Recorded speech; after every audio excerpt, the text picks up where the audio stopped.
खबरों जो सिलसिलो वक्त के वदायनासी खबर शामिल कनासी मुस्लिम लीग नून पीपल्स पार्टी ऐं ॿियनि इत्तेहादी पार्टियुनि में नई नेब चेयरमैन जे नाले ते इतफ़ाक़ थी वियो आहे। ज़रियनि मूजिब नेब चेयरमैन लाइ जस्टिस रिटायर मक़बूल बाक़िर जो नालो हुकूमती लिस्ट में सभिनी खां मथे आहे। ज़रियनि मूजिब समूरियूं सियासी पार्टियूं जस्टिस रिटायर मक़बूल बाक़िर जे नाले ते मुतफ़िक़ आहिनि।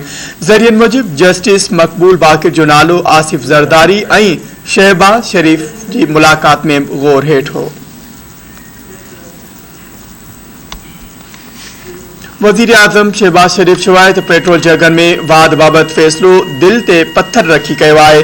सभु ॼाण आहे त मुल्क में नौजवाननि खे नौकरियूं नाहिनि मिलियूं, मजबूरी सबब अघु वधाइणा पिया आहिनि। मनी लॉन्ड्रिंग केस में पेशी जे मौक़े ते मीडिया सां ॻाल्हाईंदे शहबाज शरीफ चयो त खेसि अवाम जे एहसास जो ख़्यालु आहे। ग़रीब माण्हुनि वटि हिकु वक़्त जी मानी ऐं इलाज जा पैसा बि न आहिनि। हुन चयो त महांगाई आसमान सां ॻाल्हियूं करे रही आहे। पेट्रोल जी क़ीमतुनि में वाद दिल ते पत्थर रखी कयो आहे।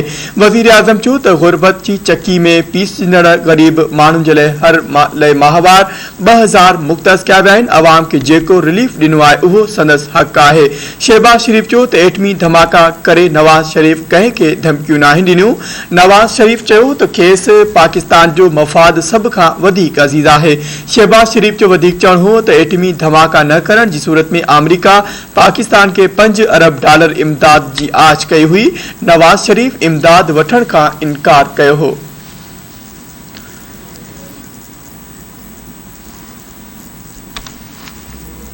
लाहौर की अदालत वज़ीर आज़म शहबाज शरीफ ऐं ॿियनि ख़िलाफ़ मनी लॉन्ड्रिंग केस में जवाबदारनि जी गिरफ़्तारी बाबत रिपोर्टनि खे तकरारी करार ॾेई छॾियो आहे। लाहौर जी स्पेशल कोर्ट में FIA मनी लॉन्ड्रिंग केस की अॼु ॿुधणी थी। ॿुधणी दौरान वज़ीर आज़म शहबाज शरीफ, पंजाब जो वॾो वज़ीर हमज़ा शहबाज ऐं ॿिया अदालत में पेश थिया। ॿुधणी दौरान जज केस रिमार्क्स ॾिना त जवाबदारनि जी गिरफ़्तारी बाबत तकरारी रिपोर्टूं आयूं आहिनि। हुन चयो त हिकु तरफ़ लिखियल आहे त मॉडल टाउन जो एड्रेस 41D मौजूद न आहे। संदसि चवणो हो त गॾोगॾु इहो बि लिखियल आहे त जवाबदार सलमान शहबाज मुल्क खां ॿाहिरि आहे। जज रिमार्क्स ॾिना त रिपोर्टनि में सलमान शहबाज ऐं ताहिर नक़वी जी वल्दियत बि लिखियल न आहे। FIA जी प्रोसिक्यूटर अदालत खे ॿुधायो त लिखण वारे खां ग़लती थी आहे। हू लिखणु चाहे पियो त जवाबदार मौजूद न आहे।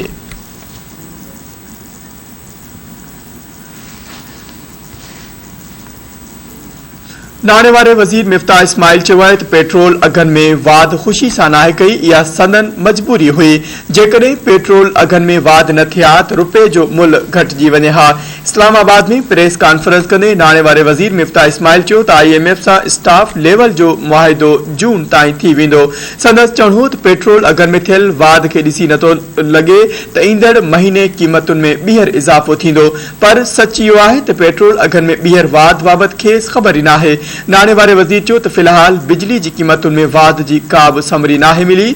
मिफ्ताह इस्माइल चयो त दोहा में IMF सां इदारनि खे ख़ानगाइण बाबति के बि ॻाल्हियूं नाहिनि थियूं। संदसि चवणो हो त IMF सां स्टाफ लेवल जो मुआहिदो जून में थींदो। मुआहिदे खां पोइ बोर्ड लेवल जी मीटिंग थींदी जंहिं पैसा मिली वेंदा। हुन चयो त IMF खे $5 अरब जो चयो आहे। उम्मीद आहे त $4 अरब मिली वेंदा। IMF वटां $3 बिलियन ईंदा। संदसि चवणो हो त हलंदड़ साल $1 बिलियन खां वधीक पैसा वर्ल्ड बैंक मां मिली वेंदा।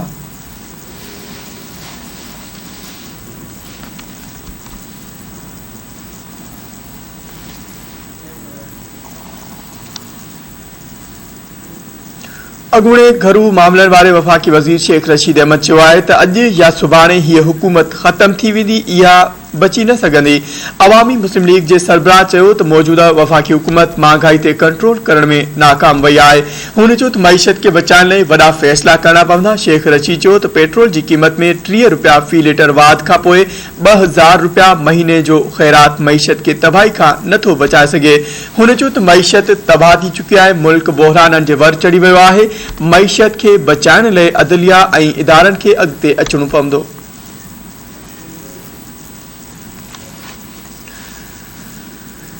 सिंध के वडे वज़ीर सैयद मुराद अली शाह सूबे में जारी तरक्याती स्कीमन जो कम जल्द मुकम्मल करण की हिदायत करे छड़ी है। सिंध के वडे वज़ीर सैयद मुराद अली शाह की सदारत हेठ सेहत बाबत इजलास थियो। इजलास में सेहत वारे वज़ीर डॉक्टर अज़रा पेचूहो, नाणे वारो सेक्रेटरी, वडे वज़ीर जो स्पेशल सेक्रेटरी ऐं ॿिया शरीक थिया। इजलास की ब्रीफिंग ॾींदे ॿुधायो वियो त सेहत खाते जूं 96 स्कीमूं 11.2 बिलियन रुपयनि के खर्च से जारी आहिनि।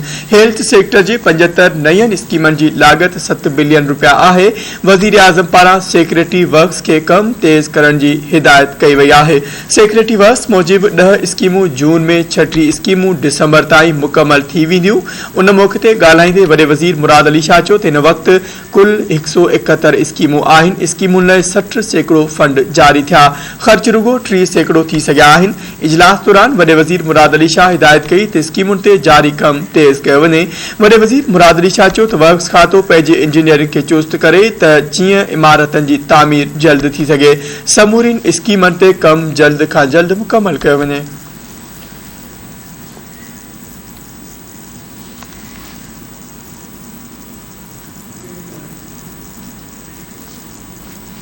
सिंध में पानी की खोट बरकरार है। मुख्तलिफ शहरन में आबादगारन पारा एहतजाजी मुजाहरा किया गया।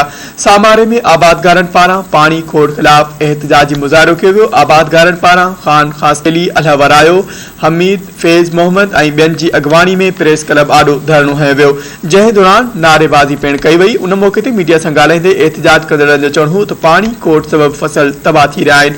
हुननि चयो त पानी खोट खिलाफ केतिराई भेरा एहतजाज कयो पर कंहिं बि सदन दहा नाहे वरनाई।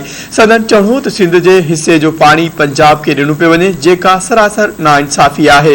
हुन चयो त पानी जी खोट सबब बेजारो ऐं फसल सुकी तबाह थी रहियो आहे। एहतजाज कंदड़नि आला इख्तियारिन का मुतालबो कियो त पानी की खोट खत्म करे फसलन के तबाह थियण का बचायो वञे।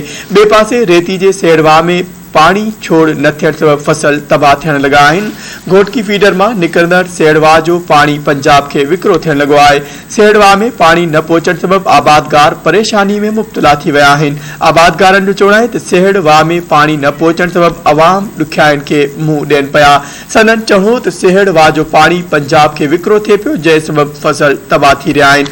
हुननि चयो त पानी खोट खिलाफ केतिराई भेरा एहतजाज कयो पर कंहिं बि सदन दहा नाहे वरनाई। आबादगारनि मुतालबो कयो त मामले जो नोटिस वठी सेड़वा ताईं पानी पहुचायो वञे।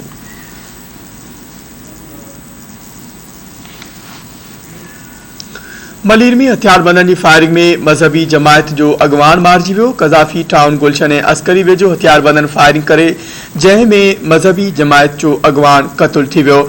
इतला ते पुलिस पहुची मारिजी वियल शख्स जो अस्पताल लाश मुंतकिल करे छॾियो। पुलिस जो चवणु आहे त मारिजी वियल जी सुञाणप 65 वरे जे नज़ीर मोहम्मद पुट साले मोहम्मद तौर थी आहे। पुलिस मूजिब मक़तूल नज़ीर मोहम्मद जमायत इस्लामी मलीर जो अगवान ऐं यूसी कायदाबाद जो अगूणो नायब नाज़िम हो।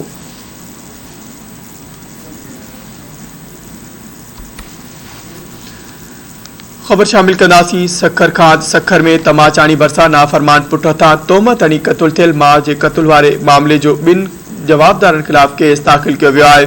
तमाचाणी थाणे ते सरकार जी फरियाद ते मक़तूला जे नाफरमान पुट सनावला उर्फ सनी शाह ऐं हिकु अणॼातल जवाबदार खिलाफ केस दाख़िल कियो वियो आहे। 3 ॾींहं अॻु ॻोठ हैदर शाह में नाफरमान पुट सनावला उर्फ सनी ऐं पंहिंजी माउ रोशन बीबी के क़त्ल कयो हो। ॿी ख़बर शामिल कंदासीं ठुल खां त ठुल वेझो रिक्शा ड्राइवर औरताने आवाज़ ते रिखिजी अगवा थी वियो। शरीफ शाह कॉलोनी जो रहवासी नौजवान नेक मोहम्मद लाशारी औरताने आवाज़ ते रिखिजी अगवा थी वियो। वारसनि जो चवणु आहे त रिक्शा ड्राइवर नेक मोहम्मद लाशारी काल शाम खां घरां निकिरी वियो आहे, जेको हिन वक़्त ताईं वापसि नाहे मोटी सघियो। संदसि जो फ़ोन नंबर भी मुसलसल बंदि आहे। वारसनि मूजिब घणी ॻोल्हा बावजूद नौजवान नाहे मिली सघियो, न ई वरी धाड़ेलनि पारां को राब्तो कयो वियो आहे। वारसनि पारां मुतालबो कयो वियो त मुग़वी के बाज़ियाब कराए बेचैनी ख़त्म कई वञे।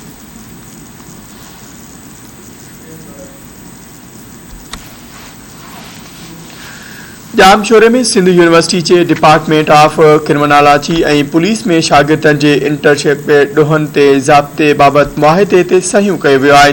सयूं करण वारी तकरीब में क्रिमिनोलॉजी शोबे जे चेयरमैन प्रोफेसर डॉक्टर नबी बख्श नारेजो ऐं DIG हैदराबाद पीर मोहम्मद शाह शिरकत कई है। तकरीब दौरान मुआहिदे ते सयूं कयूं वियूं। मुआहिदे मूजिब पुलिस हैदराबाद रेंज में क्रिमिनोलॉजी शोबे जे शागिर्दनि खे इंटर्नशिप जो मौक़ो फराहम कयो वेंदो त जीअं हू वधंदड़ लाक़ानूनियत ऐं पुलिसिंग जे मामलनि ते तहक़ीक़ी कम करे सघनि। मुआहिदे तहत क्रिमिनोलॉजी शोबो तहक़ीक़ी कम लाइ बहितरीन शागिर्दनि ऐं शागिर्दियानी जी चूंड करे उन्हनि खे हैदराबाद पुलिस रेंज हवाले कंदो, जन खे DIG ऑफिस जी निगरानी में 3 महीननि ताईं जी इंटर्नशिप ॾिनी वेंदी ऐं खेनि माहवार मुआवज़ो पिणु ॾिनो वेंदो। मुआहिदे मूजिब 3 महीननि जे अरसे में मुख़्तलिफ़ इलाइक़नि में तहक़ीक़ी कम कंदड़ शागिर्दनि जी सरपरस्ती क्रिमिनोलॉजी शोबे जो चेयरमैन पाण कंदो, जीअं डेटा कलेक्शन ऐं ॿियनि टेक्निकल कमनि में हू संदन रहनुमाई करे सघे। उन मौक़े ते ॻाल्हाईंदे DIG हैदराबाद पीर मोहम्मद शाह चयो त सिंध यूनिवर्सिटी जे क्रिमिनोलॉजी शोबे जे शागिर्दनि खे इंटर्नशिप फराहम कई वेंदी। हुन चयो त मुआहिदे तहत तहक़ीक़ी ऐं ऑपरेशन समेत पॉलिसिंग जे मुख़्तलिफ़ एरियाज़ में तहक़ीक़ी कम शामिल हूंदो। हुन चयो त सिंध पुलिस हैदराबाद मुआशरे में अदम बर्दाश्त जे ख़ात्मे ऐं कम्युनिटी पॉलिसिंग के हथी वठाइण लाइ सिंध यूनिवर्सिटी जहिड़े बहितरीन तालीमी इदारे सां गॾिजी कम करण जी शुरूआत कई आहे। उन सिलसिले में क्रिमिनोलॉजी शोबे जे चेयरमैन प्रोफेसर डॉक्टर नबी बख्श नारेजो ॿुधायो त MOU ते सहियूं थियण बैदि क्रिमिनोलॉजी ऐं पुलिस शोबा गॾिजी ॾोहनि ते तहक़ीक़ कंदा। हुन चयो त मुआहिदे सां पॉलिसिंग ऐं मुआशरे ते मस्बत असर पवंदा।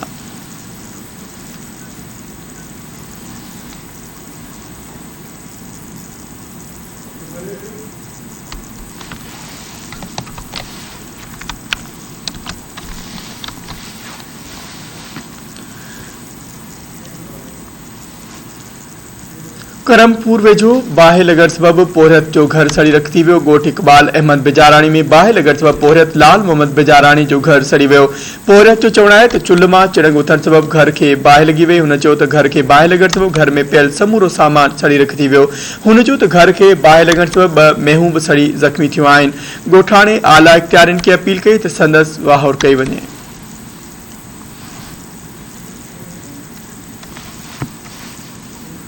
थड़ी मोहब्बत में माल जे वाड़े के बाहि लॻण सबबि 2 मेहूं सड़ी मरी वयूं। मियांदाद भुन जे माल जे वाड़े के ओचितो बाहि लॻी वई, जंहिं जे नतीजे में 2 मेहूं सड़ी मरी वयूं। बाहि लॻण सबबि चौपाए माल लाइ पियल खाद खुराक भू पलाल ऐं कुटे समेत समूरो सामान माल जो अनाज सड़ी रखी वियो।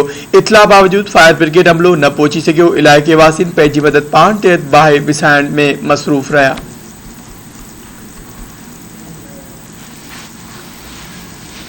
कंडियारी जी अदालत सहाफ़ी अज़ीज़ मेमन के कत्ल केस में मुख्य जवाबदार मुश्ताक सहतो के रिमांड ते पुलिस हवाले करे छड़ियो। सिविल जज की अदालत में सहाफ़ी अज़ीज़ मेमन के कत्ल केस वारे केस की ॿुधणी थी। ॿुधणी दौरान पुलिस पारां जवाबदार मुश्ताक सहतो के अदालत में पेश कयो वियो। ॿुधणी दौरान पुलिस पारां जवाबदार की वधीक रिमांड ॾियण जी दरख़्वास्त ॾिनी वई आहे। अदालत पुलिस की दरख़्वास्त ते जवाबदार के 2 ॾींहनि जे रिमांड ते पुलिस हवाले करे छड़ियो।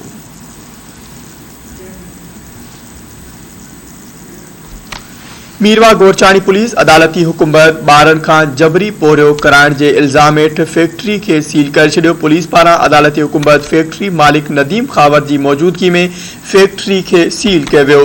बेलाड़ो शाख में घटि उमिरि वारनि ॿारनि खां फैक्ट्री में कम कराइण जी शिकायतुनि ते लेबर कोर्ट हैदराबाद नोटिस वरितो हो। लेबर कोर्ट हैदराबाद फैक्ट्री के फौरी तौर सील करण जो हुकुम ॾिनो हो।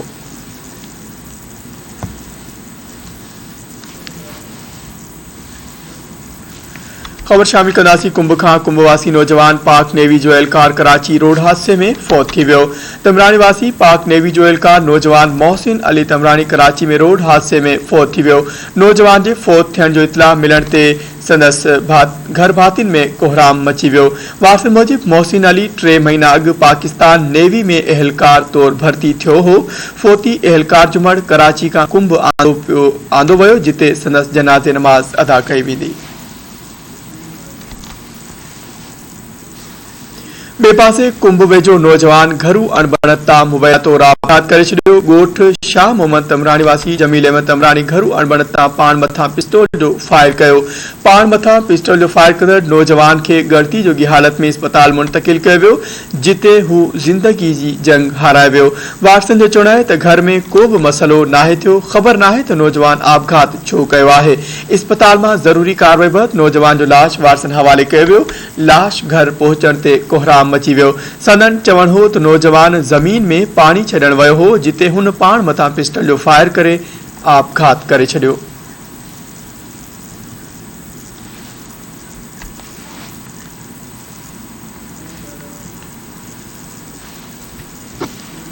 धावेजी में 9 वरें जी नींगरी सां मुबैना ज्यादती थी आहे। शेख अब्दुल मजीद सिंधी कॉलोनी में 9 वरें जी सभा खे मुबैना ज्यादती जो निशानो बणायो वियो। मुबैना ज्यादती जो निशानो बणियल नींगरी खे मेडिकल लाइ अस्पताल मुंतकिल कयो वियो, जिते डॉक्टरनि साण ज्यादती जी तस्दीक करे छॾी आहे। वाक़े बैदि पुलिस कार्रवाई कंदे जवाबदार खे गिरफ़्तार करे वरितो, जंहिं ख़िलाफ़ केस दाख़िल कयो वियो। पुलिस जो चवणु आहे त जवाबदार साजन ख़िलाफ़ केस दाख़िल कयो वियो आहे।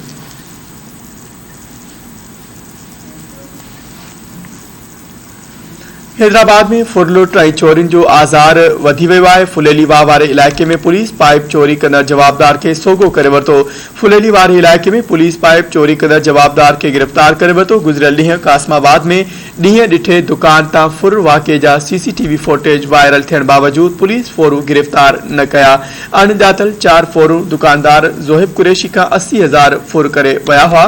ॿिए पासे फुलेली पुलिस आफंदी टाउन वारे इलाइक़े में मुबैना पाइप गिरफ़्तार जवाबदार मोहम्मद जो हिकु साथी फरार थी वियो आहे। ॿिए जा मोटरसाइकिलूं बि चोरी कंदा हुआ।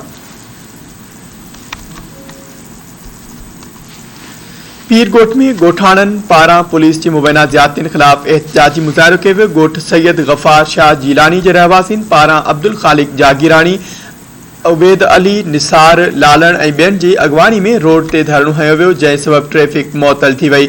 उन मौक़े ते मीडिया सां ॻाल्हाईंदे एहतजाज कंदड़नि जो चवणु हो त पुलिस अहलकार सुभान सोलंकी ऐं ॿियनि संदनि ख़िलाफ़ ऋण ॿारे ॾिनो आहे। संदनि चवणु हो त अहलकार ज़बरदस्ती मंशियात हलराइण लाइ हुकुम जारी कंदे ॻरी रिश्वत तलब करे रहिया आहिनि। पैसा न ॾियण ते अॼु सुबुह सवेर पोरियत साईं बख़्श जागीरानी जे घर ते चढ़ाई कई वई।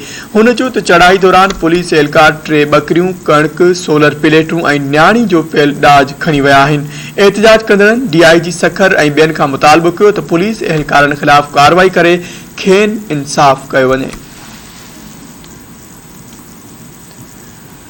गौसपुर में खबर शामिल कंदासीं। गौसपुर में बिजली की लोड शेडिंग सबब शहरी इम्तिहान ॾींदड़ शागिर्द ॾुखियाईनि खे मुंहुं ॾियण लॻा आहिनि। गवर्नमेंट हायर सेकेंडरी स्कूल वारे इलाइक़े में बिजली बंद हुजण ऐं गर्मी सबब इम्तिहान ॾींदड़ 2 शागिर्द बेहोश थी विया। इंतज़ामिया मूजिब बिजली की लोड शेडिंग सबब इम्तिहान ॾींदड़ शागिर्द काशिफ ऐं इमरान बेहोश थी विया, जबकि तिबी इमदाद लाइ अस्पताल मुंतकिल किया वियो। शहरियुनि जो चवणु आहे त इलाइक़े में गुज़िरियल ॾींहं खां बिजली बंद आहे, जंहिं सबब ॾुखियाईनि खे मुंहुं ॾियनि पिया। हुन चयो त बिजली बंद हुजण सबब पाणी जी खोट थी वई आहे। शहरियुनि आला इख्तियारनि खां मुतालबो कयो त बिजली जी लोड शेडिंग ख़त्म करे खेनि ॾुखियाइयूं खां बचायो वञे।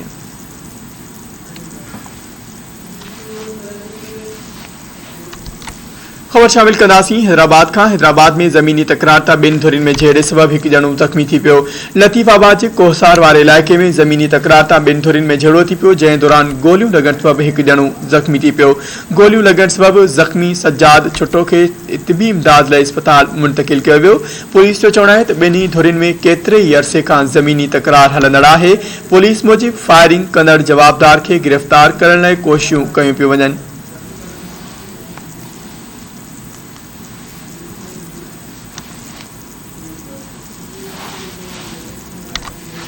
नाज़रीन, सॼी सिंध जियां मटियारी ज़िले में भी अंबनि जो बम्पर फसल वॾे पैमाने ते लहण शुरू थी वियो आहे, पर झकनि ऐं सोकड़े जे करे अंबनि खे नुक़सान थी रहियो आहे। बाग़ायनि पाणी जी खोट सबब अंबनि जी पैदावार घटिजण जो ख़दशो भी ज़ाहिर कयो आहे। तफ़सील ॾिसूं था सीताराम बागड़ी जी रिपोर्ट में।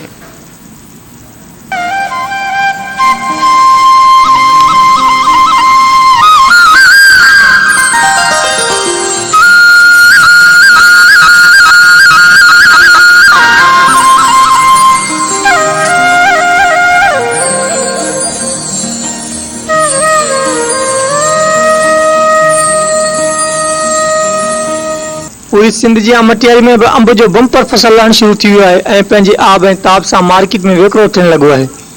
हूं त सभई मेवा इंसानी सेहत लाइ फ़ाइदेमंद आहिनि, पर माण्हू अंब खे वॾी दिलचस्पी सां खाइण पसंदि कंदा आहिनि। मार्केट में अंब अचण खां पोइ मटियारी जी मार्केट जहिड़ो रौनक नुमा थी वियो आहिनि। अंब पंहिंजी ख़ूबसूरत रंग, खुशबू ऐं लिज़त सां हर हिकु माण्हू खे ख़रीदारी करण ते मोहित करे थो छॾे। हूं त अंब जूं 200 खां वधीक जिन्सूं आहिनि, पर मटियारी में सिंधड़ी, लंगड़ो, चोसो, दशहरी, अणवंटोल, पताशो, बेगम पाली, देसीअ जो विकिरो वधीक थिए थो। अंब जी तारीख़ 125 साल पुराणी आहे। मेवनि जे बादशाह अंब जी शुरूआति 1905 में थी, जेका इंडिया जे शहर मद्रास खां सिंध जे शहर मीरपुर ख़ासि खे तोहफ़े तौरु कुझु चकियूं ॾिनियूं वियूं। पूरी सिंध जी मटियारी में पाणी जो बहिरान वधी वञण करे वापारियुनि खे घणे नुक़सान जो अंदेशो आहे। पाणी जे बहिरान जे करे बाग़नि में पैदावार तमामु घटि थी रही आहे। वापारियुनि पारां बाग़ जा ठीका तमामु महांगा वरितल आहिनि, जंहिं करे वापारियुनि खे घणे टोट जो अंदेशो आहे। बाग़नि में पैदावार घटि थियण करे मज़दूर तबिको बि घणो मुतासिर नज़र अचे थो। गुज़िरियल साल अंब जी सीज़न 3 महीना खां वधीक हली हुई। हिन साल 1 महीनो बि मुश्किल सां हलंदी, जंहिं करे परे खां आयल मज़दूर किराए जो ख़र्च मुश्किल सां कढी सघंदा। पानी जे करे जेको बहिरान थियो आहे न, सो पाणी जे करे हिकिड़ो अंब छणी वियो आहे। ॿियो जेको आहे सो एवरेज हाणे आहे कोन वणनि में। हाणे ठीकु आहे, असांजा महांगा खयल आहिनि। पाणी जे करे सो एवरेज अचे कोन पियो। जेकॾहिं एक्सपोर्ट बि ॾियूं पिया त जेको पाणी जे करे साइज़ नंढी आहे, सो माल इलाही छाती थी निकिरे ऐं उन खां बाद में ही जेका छाती आहे मंडी में वेंदी या उन हिसाब सां कांधी खपे। सिंधड़ी आहे, पोइ चौसो आहे, पोइ अनरटोला, दुसेरिया, सिरोलिया, देसी में उनका पैदावार सही पानी के करे घट मिले। हम मुल्तान से हैं तो पहले हम इधर 2-2.5 महीने काम करते थे। अभी तो हमारा खर्च भी बहुत मुश्किल से निकल रहा है। जाएंगे आएंगे किराए में पूरे हो जाएंगे, बच्चों के लिए क्या लेके जाएंगे, तो इधर बहुत पानी की कमी पेशी हो रही है। अॻे साल जे हिसाब में हिन साल महांगो जो फसल घटि आहे। मर्ज़नि में बहिरान बि आयो ऐं पाणीअ जी शिदत खोट जे करे काफ़ी नुक़सानु थियो आहे। उन में असांजे मज़दूर बि घटि इस्तेमालु पिया थियनि ऐं एवरेज बि असांजे माल जो बि घटि पियो निकिरे। बाग़ जेके असांजा महांगा वरितल आहिनि। अठाना बाग़ कोन आया आहिनि, कारोबार अठाना बि कोन्हे को। हर मज़दूर परेशान आहे, हर हारी परेशान आहे ऐं हर ठेकेदार परेशान आहे, ज़मींदार परेशान आहिनि, ग़रीब परेशान आहिनि, हर हिकु माण्हू परेशान आहे। मटियारीअ जे वापारियुनि हुकूमत खां मुतालबो कयो आहे त असांखे रिलीफ ॾिनो वञे ऐं वापारियुनि खे वॾे नुक़सान खां बचाइण लाइ अमल जोड़ियो वञे। कैमरामैन असद शबीर सां गॾु सीताराम बागड़ी, धरती टी न्यूज़, मटियारी।